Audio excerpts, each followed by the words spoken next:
প্রথমবারের মতো ভোটাধিকার পাচ্ছেন কুয়েতের প্রবাসীরা।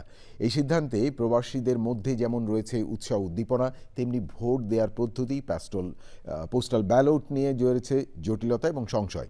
তবুও সরকারের এই সিদ্ধান্তকে সাধুবাদ জানিয়েছে প্রবাসীরা। প্রিয় দর্শক, দেখুন কুয়েত থেকে বিস্তারিত জানাচ্ছেন জিসান মাহমুদ। বিশ্বের বিভিন্ন প্রান্তে কাজ করছেন 1 কোটিরও বেশি বাংলাদেশি, যারা দীর্ঘদিন ধরে দেশের অর্থনীতিতে বড় অবদান রাখলেও ভোটাধিকার থেকে ছিলেন বঞ্চিত। তবে এবার বদলাতে যাচ্ছে সেই বাস্তবতা। স্বাধীনতার 54 বছর পর ইতিহাসের নতুন অধ্যায়ে যুক্ত হচ্ছে প্রবাসীদের ভোটদান, যেখানে প্রথমবারের মতো বিদেশে থেকেও ভোট দিতে পারবেন কুয়েতে বসবাসকারী বাংলাদেশিরা।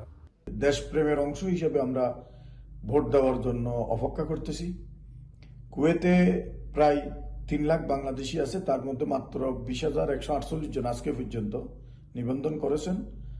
তো নিবন্ধন করতে যেগুলো সমস্যা হচ্ছে অনেকটা কাটিয়ে উঠেছে সকলেই।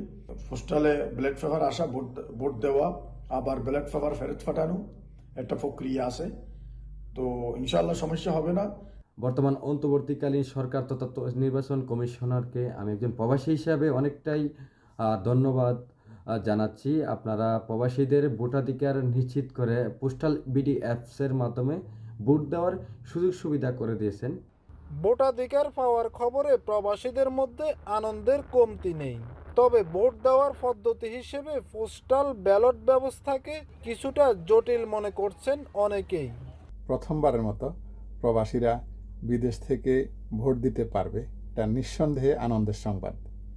তবে যে পোস্টাল ব্যালটের মাধ্যমে এই প্রক্রিয়াটা আমার কাছে জটিল মনে হচ্ছে।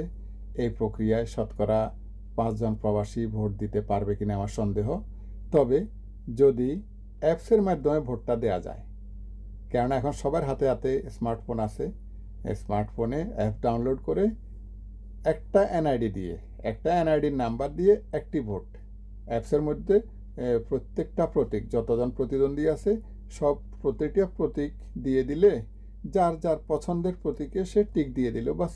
একদিকে নিবন্ধন ঝামেলা, অন্যদিকে ডাকযোগে ব্যালট পাঠানো ও ফেরত আনার প্রক্রিয়াকে সময় সাপেক্ষ এবং ঝুঁকিপূর্ণ বলে মনে করছেন প্রবাসীরা।